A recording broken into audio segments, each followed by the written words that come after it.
ले जाएंगे। राहगीर गया है और भगवान के समक्ष जाकर के सुदामा जी की दशा बताई है। क्या? शीश पगा न झगा तन में, प्रभु जान को आई बसे यही गामा। धोती फटी सिर की दुपटी, और पाई को पाई मिले फिर श्यामा।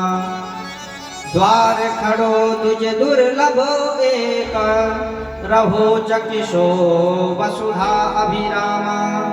पूछत दीन दयाल को धाम, बतावत अपनो नाम सुदामा। और इधर तो भगवान इंतजार ही कर रहे थे। पीताम्बर कहीं जैसे देखा, भगवान ने नाम सुना सुदामा नाम, तो दौड़ते हुए गए और जाकर के द्वारपालों से पहले श्री सुदामा जी को देख करके हृदय से लगाए, और हृदय से लगा करके प्रफुल्लित होने लगे। और जिस सिंहासन पर बैठने के लिए ब्रह्मा इंद्र इत्यादि बड़े बड़े ऋषि मुनि तरसते हैं, उस सिंहासन पर आज श्री सुदामा जी को भगवान ने विराजमान कर दिया। और जैसे विराजमान किया तो वर्णन आता है, रुक्मणी महारानी के मन में ग्लानि हुई। क्या रे?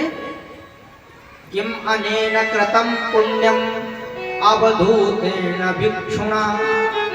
अरे ये कहां से आ गया जोगी बाबा? देखने में इसकी तो दशा को देखकर नहीं लगता कि ये कोई हमारे स्वामी जी का परम मित्र होगा। और मित्र कोई खास होता, उसी को बराबर में बैठाया जाता। दशा को देख करके रुक्मणी महारानी ने कहा कुछ यहाँ गड़बड़ है।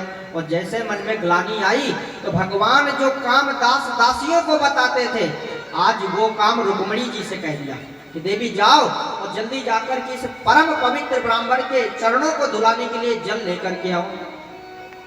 रुक्मणी महारानी समझ गई कि ये साधारण कोई आत्मा नहीं है, इसके अंदर कुछ तत्व छिपा है, कुछ है। और जब तक रुक्मणी महारानी लेकर के आती, यहाँ बड़ा विरह का प्रश्न है।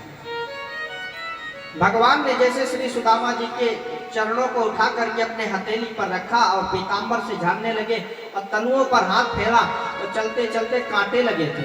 तो जब कांटों को निकालने लगे तो उनमें से रक्त निकलता। सुखदेव जी कहते हैं जितनी बूंद रक्त की निकलती, उससे कई गुना ज्यादा बूंदे भगवान की अश्रुपात होने लगी। और जब तक रुक्मणी महारानी जल को लेकर आती, तब तक तो श्री सुदामा जी ने अपने अश्रुओं से सुदामा जी के पैरों को हिला दिया। श्री सुखदेव जी महाराज राजा परीक्षित जी से कहते हैं कि यह अपार करुणा का दृश्य देख करके देवता इत्यादि सब दंग रह गए कि हे परमात्मा, तुझे देते नहीं देखा और भक्तों की झोली खाली नहीं देखी। कब किस रूप में आए और किसको क्या दे करके चला जाए, ये सिर्फ तुझी को पता है, कोई दूसरा एकम ब्रह्मम द्वयम नास्ति। सुदामा जी को लेकर के गए हैं, निज सैया पर लिटा दिए और चरण दबा रहे हैं। क्या दबा रहे हैं? सुदामा जी भगवान के सुख ऐश्वर्य को देखते हुए वो चावल की पोटली छिपा रहे हैं कि भाई इसको न दो, ये कितना बड़ा राजा है और ये चावलों की पोटली है, इतने गंदे मैले से कपड़े के अंदर जो है इसको कहाँ खाएगा। तो भगवान जान गए सुदामा जी छिपा रहे हैं और ये ऐसे देंगे नहीं।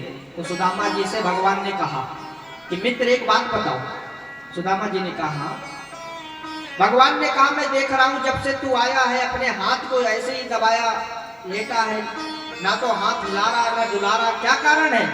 तो सुदामा जी ने कहा मित्र तुझे नहीं पता, मैं कितनी दूर से तुझसे मिलने आया हूं, तो डंडा कमंडल पकड़े पकड़े मेरा हाथ थक गया है, दर्द हो रहा है, इस कारण से ये हाथ हिला डुला नहीं रहा हूं। सुदामा जी ने तो मन में ये चाहा कि ये पोटली, ये मेरा राज पता न चले।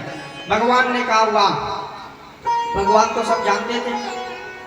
भगवान ने कहा अरे मित्र मैं भी कितनी बड़ी गलती कर रहा हूं, मैं दबा तेरे चरण रहा हूं और दर्द हो रहा है हाथ में। अरे हट मित्र पहले मुझे हाथ ही दबाने दे। और जैसे हाथ पकड़ के आगे भगवान ने किया तो दबाना तो बाद में, पहले चावलों की पोटली जमीन पर। और जैसे चावलों की पोटली जमीन पर गिरी, भगवान ने प्रेम से उठाया और प्रथम ग्रास मुट्ठी का लेकर के पान कर लिया, खा लिया। दूसरी मुट्ठी लिए, दूसरा ग्रास खा लिया। और जैसे तीसरी मुट्ठी लेने लगे तो रुक्मणी महारानी दौड़कर आई और हाथों को पकड़ लिया।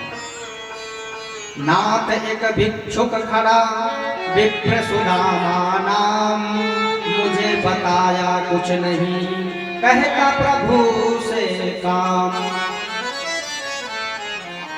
काम तो अब बन गया, आपको प्रसाद मिल गया, ये आपके दरवाजे भी आ गए, मुलाकात भी हो गई, पर एक